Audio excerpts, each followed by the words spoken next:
Oh, it's fine. Yeah, got it. I got it. Yeah.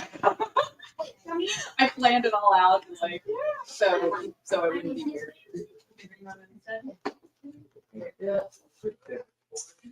All right. Ooh, yay. All right. It's been a second since I've done an in-store event, so this is very nice. Hello and welcome to Left Bank Books. If this is your first time, if this is your 100th time, we are so happy that you are here this evening for the very exciting launch event with Lyssa Fairbanks. Tonight we are celebrating the release of Love Medley, the first book in the series, with tons of early praise and support from readers near and far. This is a book that should excite you to add to your new author for your rom-com reads. Kendara Blake, the #1 New York Times bestselling author of 3 Dark Crowns, says, when you yearn for a sexy, cute love story about 2 absolute sweethearts who just want everything to work out for, Love Medley by Lyssa Fairbanks is that story. And my friend Paul Stokes, the author of Liars Inc. and Girl Against the Universe, says, this book is both adorably charming and incredibly sexy, filled with well-drawn characters you'll want to root for. Squad goals and relationship goals set alongside an interesting backdrop of ER scenes. I can't wait to see what this diverse and likable group of friends does next. More, please. Events like this are possible with your support. When you support Left Bank Books, you not only are helping keep our doors open, but you are also immediately putting money back into the local economy. It helps keep the libraries open, the parks free, the museums in the parks free, but it also does boring things like keep the streets paved and help St. Louis recover from the tornado. So every dollar that you spend locally, more of that goes into the local economy than when you spend it online. So thank you so much for supporting a bookstore like ours. It is also with your support, specifically for this event, that we are able to continue doing incredible events. We do have an upcoming event that I want to tell you about with Veronica. Oh my gosh, wait, Veronica Roth. Yeah. I've just been saying Veronica like for weeks and weeks. I'm really excited that Veronica is going to be joining us back in St. Louis on September 17th. We're going to be doing that event at the Ridge Room at Telva with the support of Balkan Treat Box. The book is about Balkan and Slavic folklore, so we're really excited that they are bringing food to the event. So it's going to be really incredible. I'm Shane Mullen. I'm the event coordinator. This is why I type things out. So I actually remember to say like who I am. I'm really excited to be in conversation with Lyssa tonight. We've been friends for a long time, and this is such a treat. I did love the book, so we have a lot to talk about. And without further ado, Lyssa Fairbanks is a writer who was a doctor in a past life. She loves reading and writing about couples who are deeply devoted to one another. When she's not wrangling 2 rambunctious kids or working on her next book, she's off planning creative dates with her romantic husband or re-watching Bridgerton. You can find her on Instagram at @LFairbanksWrites or at LyssaFairbanksAuthor.com. Without further ado, would you all please help me in warmly welcoming our fantastic author guest of the evening, Lyssa Fairbanks. Thank you. Congratulations. Oh, thank you so much. This has been a long time that I know you have been really excited for, so I'm happy that we get to do the launch event and that I get to be in conversation with you. I know, this was just meant to be. So let's start by talking about the journey to where we are today. So how did you kind of get to this story? How did you write this story? And what brought you to publishing it? This probably starts way back, 2010. I wrote my first novel, which will never see the light of day. It was read by a good trad published author friend who very gently told me I was not ready for prime time. He was very correct, and he astutely said, "Is this autobiographical?" And I was like, "I guess so." it took some time, and I had to sit back and I think live a little more, live life more, experience more. And then, I didn't set out to write this book necessarily. It actually, I kind of like to talk about Athena coming out of Zeus's head. It just all came out. All 4 books, actually. There's 4 books in the series. They were very short initially, less than half of what the size is now of each of them was. And, it was really crazy it coming out like that. And of course, it was nowhere near close to being anywhere close to publication, but it was really fun. And I think I always wanted to write something. I didn't know what exactly it would be, but this is what happened. And then you were saying about kind of how the writing went. So Love Medley in itself was interesting because, like I said, it started really short. And then I was like, it's done. Where should I publish it? And then I was like, well, is the story really done? And then I started wanting to know more about the other characters, and I wanted to see them interact more and develop their character arcs a little more. So it went from 40,000 words to 80,000 words to eventually 104,000 words. And so it was definitely a process. I still think that you are going to be picked up by a traditional publisher. I think this book just has that initial, immediate hook. And while I read some romance, I don't strictly read romance, so I don't like everything to compare it to. But I can say that with what I do have to compare it to, the story is so great. The characters are so unique. So you just want to be friends with with most of them. Some of them we would not get along, but they're still almost all of them really great people, and you can really read that in the care that you gave to them in your writing. So I want to commend you on your entire process, the courage that it took to go through this process kind of alone. I know you had a lot of support from the community and from your family, so that's wonderful. But it can be really hard, and you did it, and you should be very excited about it. Thank you so much. It's definitely been a journey from last year. I can't believe it's only been a year, but also it's been a year since I first started writing this series, and without your support and, coming here and being inspired by all the books around, I don't think it would have ever happened. So thank you so much.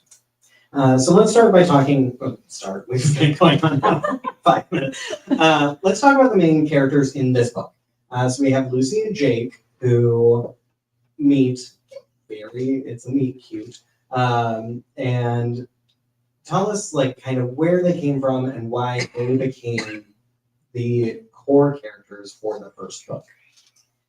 Well, I would say the spark of this book was really Lucy's story. It started with her. She's inspired. So actually, all the main girls in the MedRec crew, I like to call it, they originated from inspiration from my good friends, my best friends in medical school, and she. The woman that inspired Lucy went through something very similar in her life. And I would say the closest autobiographical scene is that first chapter when she's getting out of a bad situation. The rest of it is fictional, but she was the spark to kind of starting the story. And so while both she and Jake are really important characters, it really started with her. Jake, I see a lot of romance novels where there is a male doctor and a female nurse, or at most 2 doctors in a relationship. But I never really saw the reverse, the male nurse with a female doctor. And I said, that would be really interesting. So he was always going to be a nurse. I felt like the male nurses I know are just very emotionally intelligent and high EQ. And I thought that would be really interesting to explore because there's a lot of stigma there. And then on top of that, I said, okay, what would make Jake really hot? And I thought that would be, giving him the side job of moonlighting at a Julie piano bar because I just love piano bars. And I thought it would be really fun. It's not really an atmosphere that I've seen in a romance novel before. So I thought that was sort of a fun setting. I really like the piano bar aspect of the book.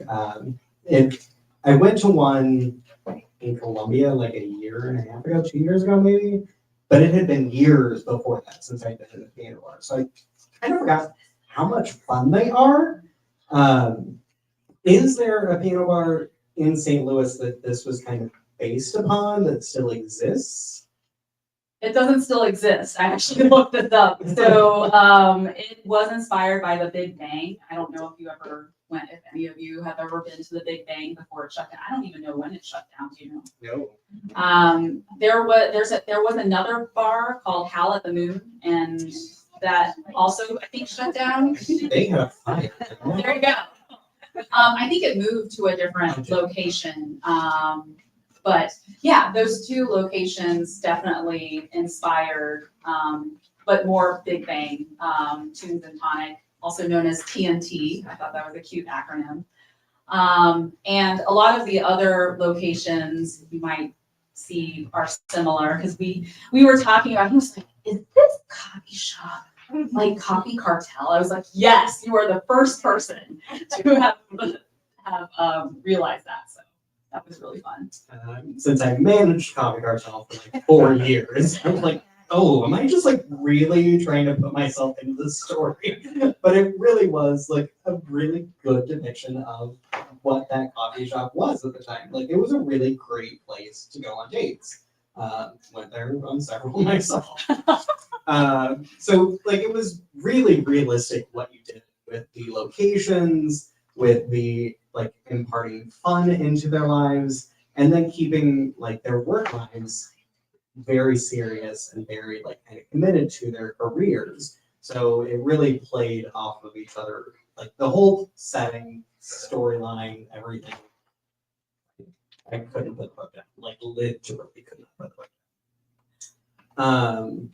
Since you did bring up the first chapter, I did want to ask you, and part of my kind of not being as familiar with the romance genre, how common is it to have the kind of trigger warnings?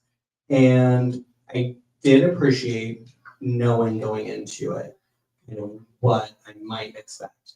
But then to also read the trigger warning of like steamy sex, I'm like, why do you pick this book up for if you don't want to read that? And then I was like, okay, I guess there could be some people like, I mean, everyone, they're like the closed door romances and they like off the page, and those are beautiful and wonderful, but I love a good sex scene.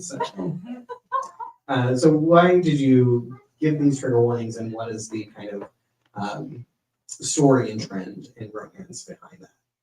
It's really interesting you bring this up because I feel like it was definitely a risk to start the romance book that way because I don't think it's a typical beginning.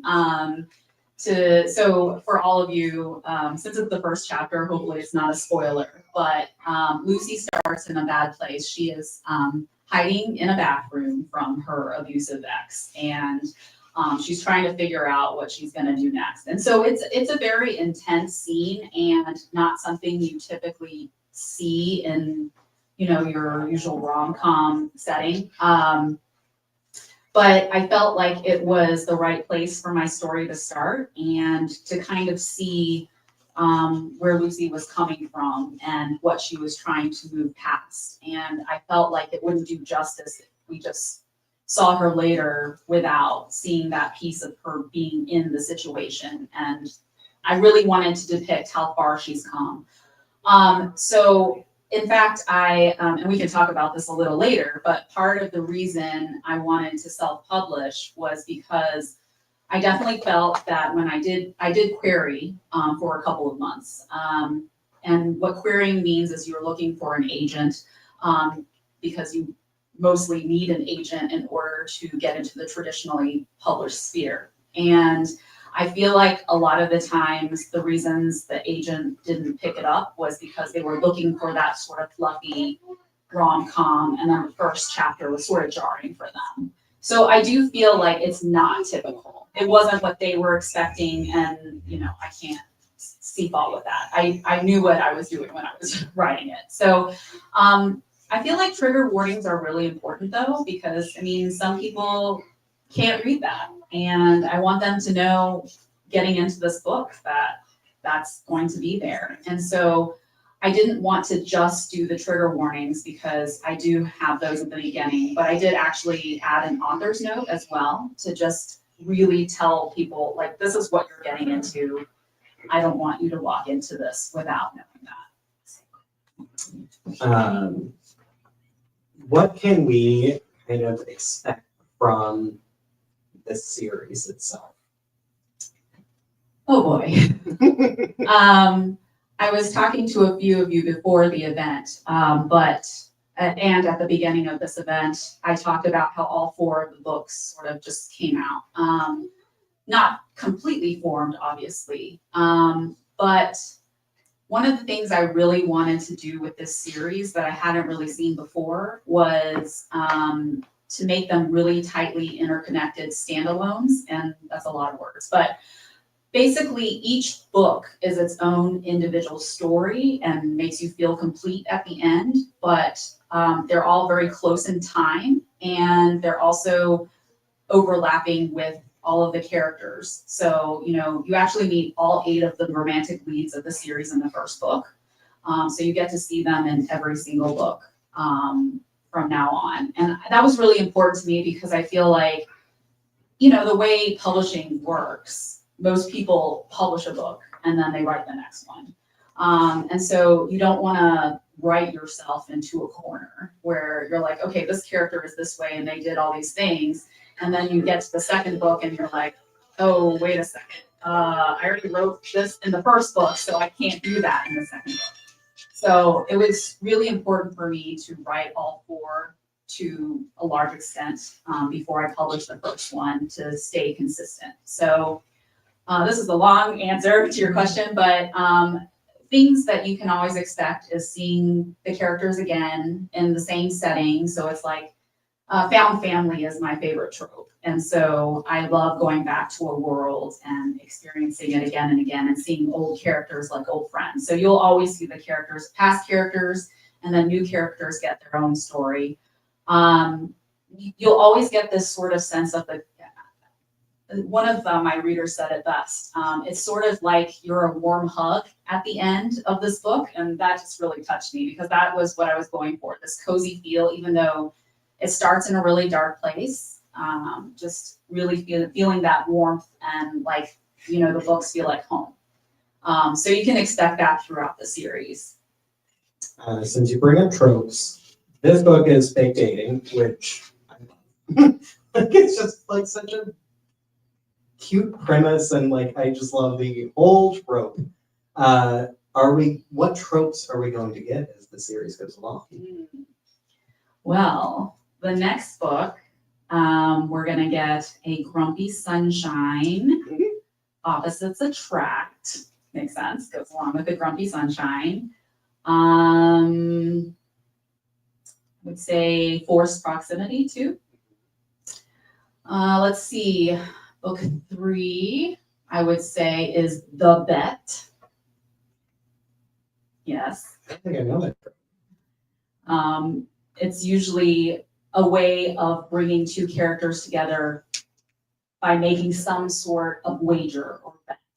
And that is what I call the adhesion point, where you're forcing these characters together for some reason. So, and then book 4, I would say it's almost a second chance romance, illness trope. I think they call it forced proximity for the third book. Yeah, it's sort of in that vein. Yeah. I forgot what I was going to say. But it was very much related. Oh yes. Since you did write all 4 at the same time, we're like overlapping and keeping the continuity. What was your like process of keeping these characters kind of, because they each have their kind of quirks and like things that make them very unique and special. So how did you, as an author, keep track of those to make certain that the continuity was through?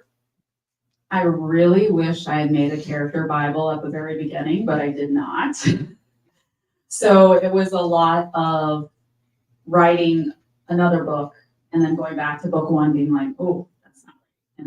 And changing certain things. So it was definitely a learning process. Hopefully I'll know more for the future how to do it a little smoother, but it was actually kind of fun too, because with each book, I would say, I got to know them better. And so going back and revisiting an earlier book and revising it, I saw it with different eyes. And usually I try to give a book like a month off and then sort of go back to it fresh anyway for editing. So I worked on another book.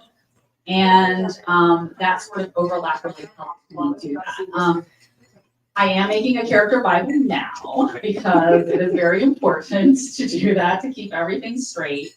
I actually did cut down a lot of the scenes of other characters because some of them sort of encroached and sort of took away from the pacing of Love Medley. And they have their own stories, and I didn't want to write myself too much into a corner.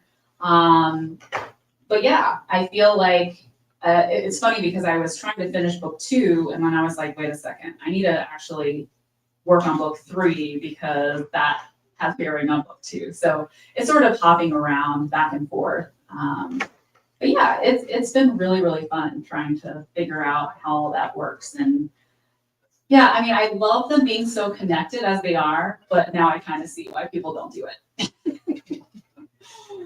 But you see that a lot in TV shows. And so this is not an uncommon kind of writing. It's just not always super common in book form and romance form.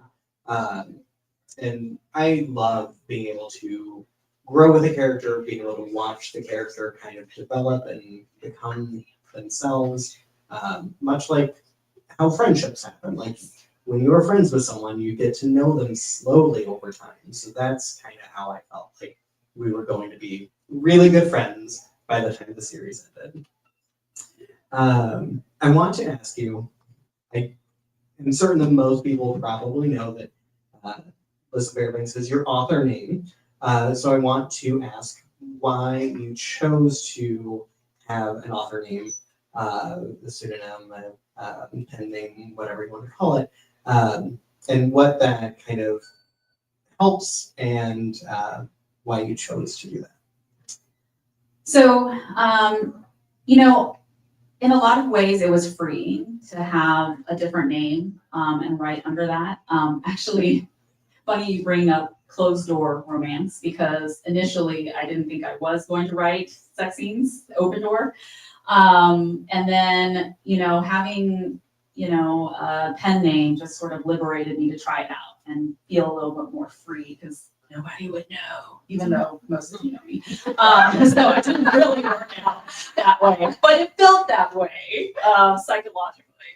And as for the name that I selected, and this might get into a question about my cover artist, because look how gorgeous this is.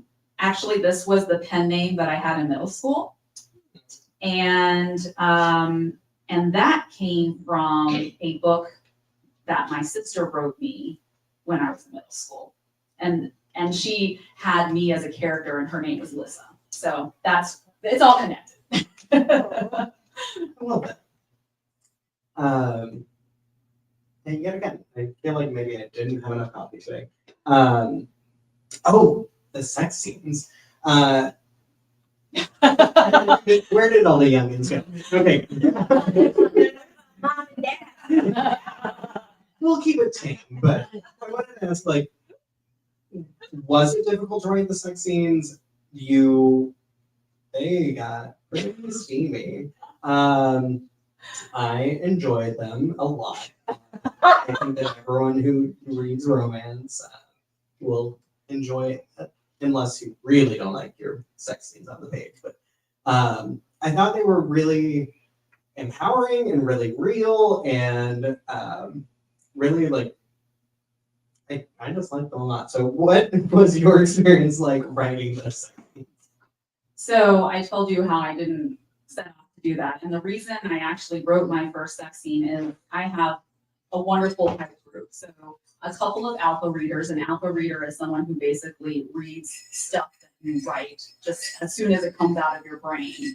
And I have a couple of those. And she was like, will you please write a sex scene for me? Open door. And I was like, I don't know about that. I'm not sure I'm up to the challenge. And then I sat down and wrote one, and she was like, yes, write me more of this. And I said, okay. So it started there. And then I kind of got into it, and then I wondered like what I wanted to see in a sex scene. And I really wanted to see the emotional connection between the characters. So it's not just about the physical, but also the emotional, because I think that's sexy, right? You're connecting with this other person and you feel safe with them. And then, you can express that physically. So that's kind of where, and I love that you said empowering, because that was definitely something that I wanted to portray, especially for Lucy, who had never experienced that before, especially in her past relationship, as we know. So. Will the spice level continue through the series? Yes.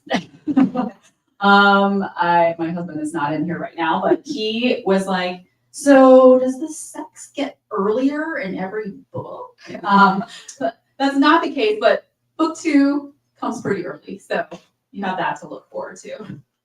All right. Of all the main characters that we are introduced to in the book, who is your favorite? Okay, that's a hard question because it's like, who's your favorite child? I would say, they're all my favorite when I'm writing them, but I would say the most fun to write. I know that's not exactly your question, but Zoe Connors. She is one of Lucy's best friends. She's a force of nature. She's super confident. What you see is what you get. She's unapologetically her. And it was just really fun to write in that perspective because she was so different than me. And so, because I relate a lot to Lucy, I relate a lot to Amelia, another of the friends, and also Isabel. But yeah, Zoe is so far from how I process and interact with the world that it was fun trying to figure out how she would, go about business. So. And of the non-primary characters, because we get introduced to a lot of really fantastic characters, the woman in the ER, the siblings. Who was your favorite to write up those characters? And it can be for the same reasons of like maybe writing someone despicable is a fantastic thing. I did not like writing Weston. I had to force myself to write that dude. But the other characters, there are so many great ones. I would say, well, you actually don't know the answer to this, but there is one character that was mentioned like twice. And I don't think he even had was on the page, but I decided 2 weeks ago to write a companion novel to the Medley series. So there will be a 5th novel. It's not directly in the series, but so that character I really like, which you'll get to know later.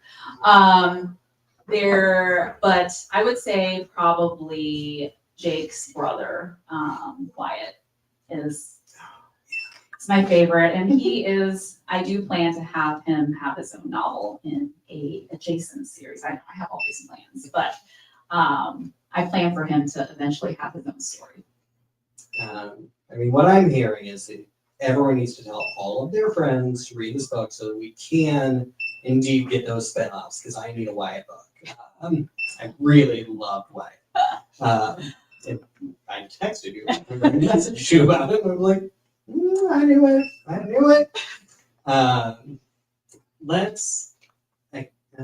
We will have time for audience Q&A, so be thinking of your questions. But you mentioned the cover, so let's talk about that process and how you have really developed a brand for the books and a brand for the artist as well. I am extremely lucky, and I know a couple of you guys know the story, but my cover artist is actually my friend from middle school. Her name is Rhiannon Davenport, and she was my best friend in 6th to 8th grade, Parrott Academy back in the day, in North Carolina. And we always dreamed that she would illustrate my books and I would write them. And then we fell out of touch after 8th grade. And we randomly met up in a Facebook group like 2 years ago after not talking that entire time, several decades. And when I was writing this book, I said, who can I get to do this cover? And then I realized I knew the perfect person. Rhiannon has been doing traditionally published covers for the Big Five for, a while. And she's a marketing person as her main job, but this is her like sort of fun side job. I'm like, of course you have a fun side job of creating traditionally published covers. And so yeah, I've just been extremely lucky. She actually became my marketing director too, because she's like, darling, you need help, which I did. So she actually developed my author brand on my Instagram page, so it's totally redone. And let me tell you, I knew she was right, but I didn't know she was right until I changed my brand, and then suddenly my views went from 100 to like 500 and up, like immediately, just changing how the page looked. So I'm extremely lucky to have her in my corner, and we're living out our middle school dreams. You have a lot of people rooting for you, and a lot of people that have gone through this process or know what the process is. So I'm wondering if, let's talk about that a little bit more, because I really do think that you are building the team that you need to really make you successful and the author that you should be. So let's talk about your team. Wow, I'm so lucky. So I would probably have to start with my sister, who really, what she calls herself a beta, but she's really an editor of all sorts. So there's different types of editors. There's a developmental editor where they sort of think of a story as a whole. There's a copy editor that kind of goes more into the nitty-gritty of sort of sentence structure and sort of how things flow. And then there's a line editor that goes through and does grammar. She does all of that. And then she's like, oh, but I'm not a real editor. I'm like, are you serious? Like, you do all of it extremely well. She actually, she does this thing called Yuletide. I don't know if you've ever heard of that, but it is a fanfic thing that happens every Christmas where people say, I want this random fandom crossed with this random fandom, and then you trade fanfic stories and you say, I'll pick this one and that one. So she's actually been a beta reader for the past couple decades doing that. And so she was highly trained by the time she got to my books. So I'm very grateful to that. She was like, you need to buy me some nice dinners. And I say, I owe you a lot of nice dinners just for Love Medley. So, and then, there's you and Left Bank Books, and the indie bookstore scene has been just amazing with the support. I'm so grateful to you. And then my cover artist, which we've already talked about. I have a wonderful hype team. So I have a group of, I think it's like 14 people now that I randomly met in Facebook groups and Twitter back when it was a thing, and those relationships, because I did do some reviewing back in the day, and we just kept being friends throughout the years. And then this happened, and they all wanted to read my book, and it was amazing. They've been, there's a couple of wonderful Instagrammers who are in town as well, who Holly and Kaylee, who have hyped me from day one. And then on top of that, there are authors, Paula Stokes, who, she's been there through thick and thin, and she guided me through a lot of my questions and just was super supportive of this whole process. She donated giveaway prizes through you guys to get me more, more of an audience online, which it did. I think I got 50 new followers just from that giveaway alone. And I'm so grateful to her for her friendship. And then Kendara Blake, big time author. I've known her since Anna Dressed in Blood, if you can remember that book. I think that was 2010, maybe around there. And now she's a huge hit. And she was like, do you want to call me? And I was like, yes.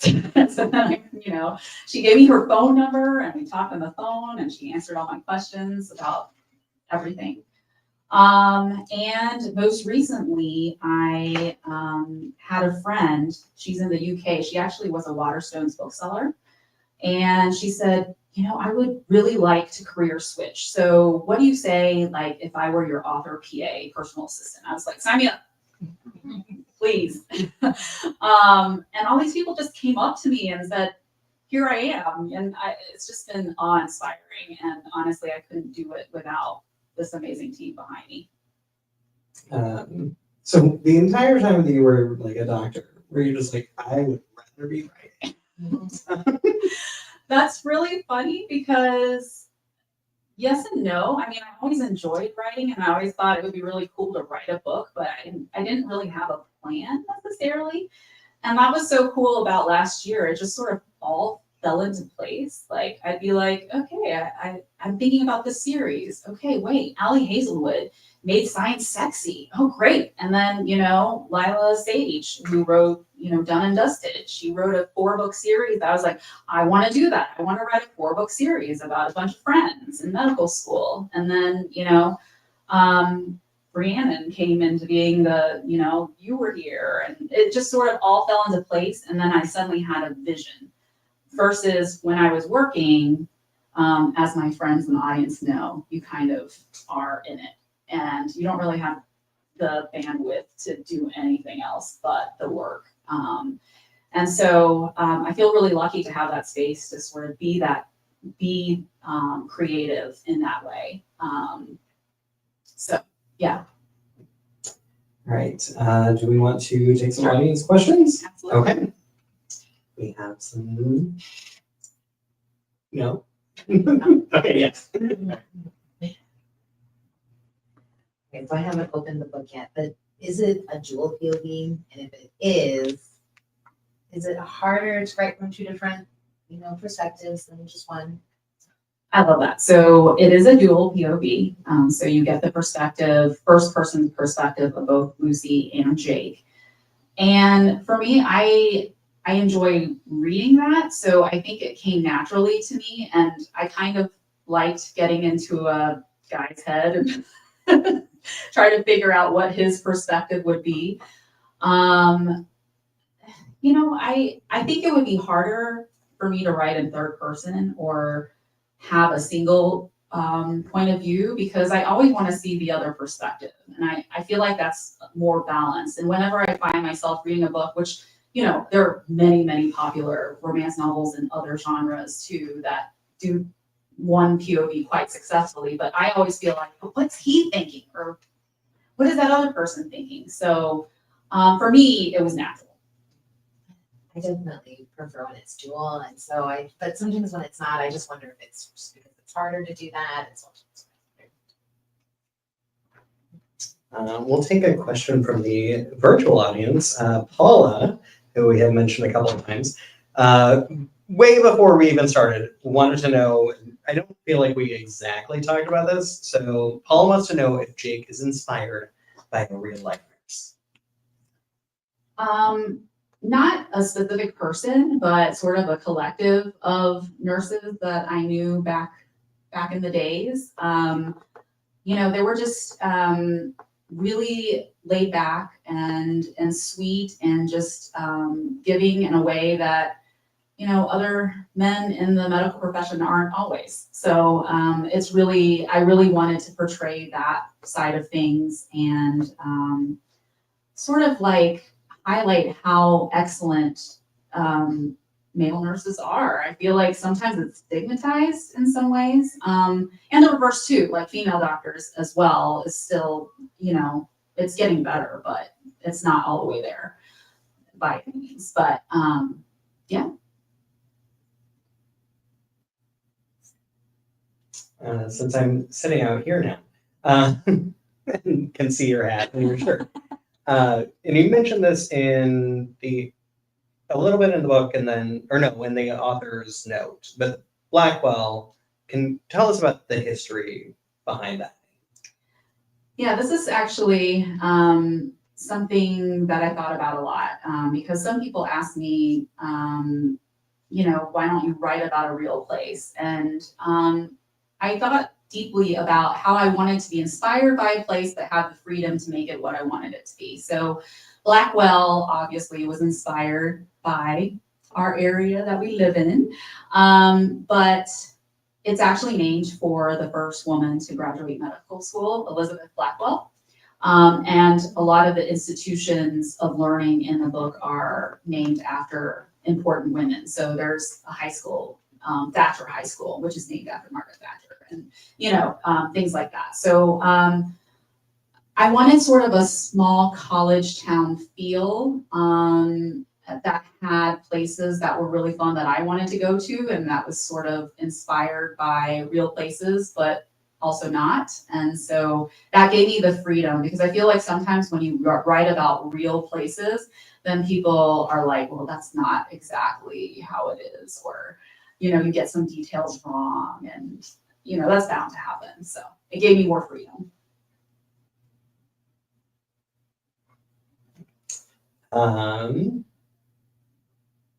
Gosh, why do I keep having questions and then they keep floating out? But now let me ask you a question. Perfect. I'm just curious, you say this is about college kids. When you write a book like that, do you write it for that audience, or, like, I will read your book, but is it going to be, am I going to be able to relate to the language and things like that?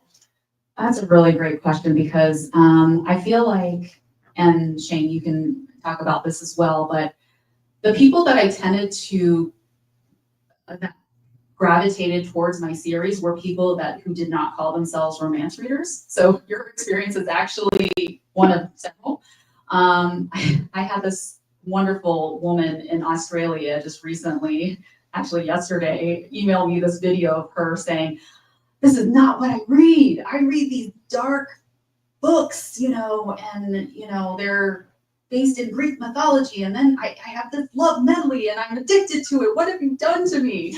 I thought I knew who I was.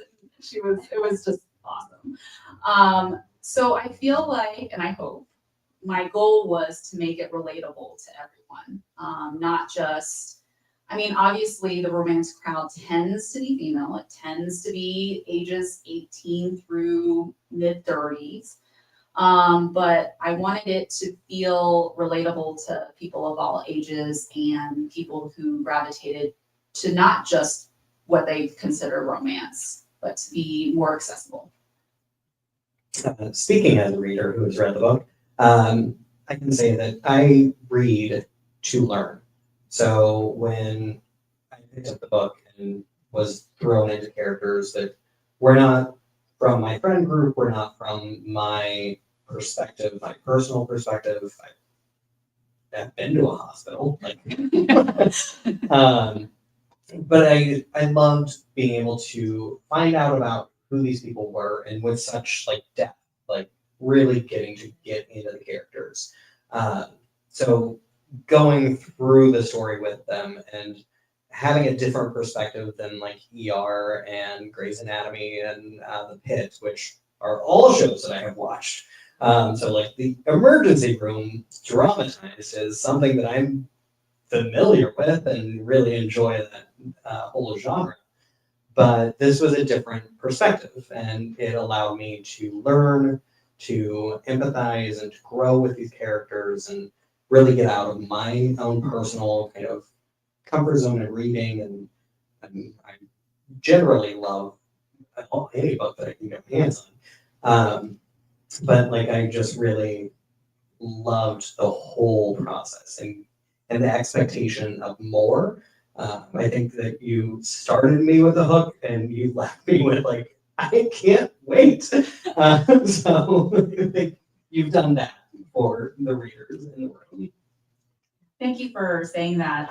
One of the things I thought of when you said that was I just wanted to point out the importance of early readers, and because in early drafts, I think the medical stuff was a little too much to the point of people who weren't in the medical field. It sort of took them out of the story. And so I really tried hard to sort of smooth that out and make it accessible to everyone. Yeah. The book I'm reading right now, I'm Wikipediaing like every other thing. So I do appreciate that. It wasn't like, what is that procedure? What is going on? Yeah, like I took a wild turn after.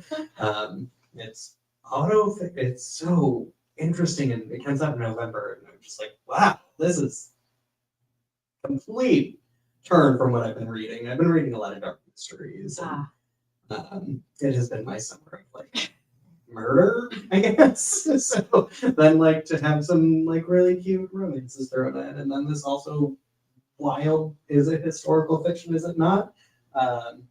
So yes, and also Marriage at Sea, which is about a real life couple, because I read a real book with real people, and they were stranded for like 118 days. They went through the Panama Canal, and then their whale hit their ship, and then they're just on a boat together. It's also a really beautiful love story. So if you love love stories, Marriage at Sea. It's real. It's wild. It takes place in the 70s, and I highly recommend. But I have another question that I remembered as we were talking. Your character names. How did you come up with those?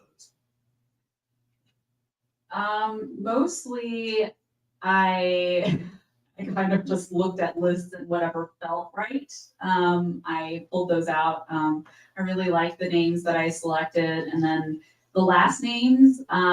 This is kind of interesting because it came up more when I was trying to find new character names. I like characters that you can call by the last name, and it sounds like, guys ribbing each other, and Whitlock sounds kind of fun, and Barrett, and so I liked 2-syllable last names. And then Lucy is Chinese, so I kind of wanted to have obviously Chinese last name for it to be for it to be part of her character. Someone actually told me, who was an early reader, who said, you pick really simple names. And I was like, yeah, Lucy, Jake, there are 4 letters, and Ian, short, sweet. I guess I like short names, but they're really, you don't forget them very easily either. And if you have to type them 1,000 times, like you don't want like your word count to be like 20,000, but the book is like 600 pages long because you chose Penelope as the main character's name. Speaking of Bridgerton. Oh yes. Very flighty today. I'm not normally flighty, but I also have a long weekend. It's coming back from Labor Day. I think I was going to say something about Trix being like a really original name. But Yeah, I'm not really sure where that one came from. It just sort of fit her as a character. This is one of Jake's friends. Her real name is her full name is Beatrice, and she hates that name. So I just was thinking, what sounds kind of like a coder who would do like you know, do that sort of thing, and tricks just felt right. Since you also read a lot of mysteries, I feel like, incorporate a lot of twists in here, like a mystery author would. And I think the mystery that you solved is, will they or won't they? So it's not a who did it, why did they do it, but it's will they do it? And going back to who this appeals to, literally everyone. Thank you. You're so sweet. That's really great. I love that you feel that way, because I feel like a lot of times people say, why do you like romance? You know that, the main rule in romance is to have a happily ever after. We call it the HEA in our speak. And so it's not a mystery as to what's going to be at the end. So it really is the journey. And so to keep attention and keep it paced well so that the reader's attention is with you, I think is really important. And so I'm glad that you felt that way. Any other audience questions? All right, shall we move on to the signing? Yeah, definitely. Let's have another giant round of applause for our guest of honor.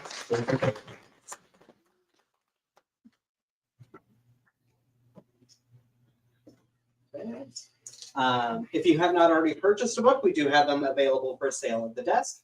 Someone was mentioning earlier, holiday season is not all that. I know. So you can get all of your Christmas shopping done tonight. So do they buy it over there and then come back Yes. here? Yeah. Okay. And thank you all so much for coming out Thank you tonight. guys so, so Being much.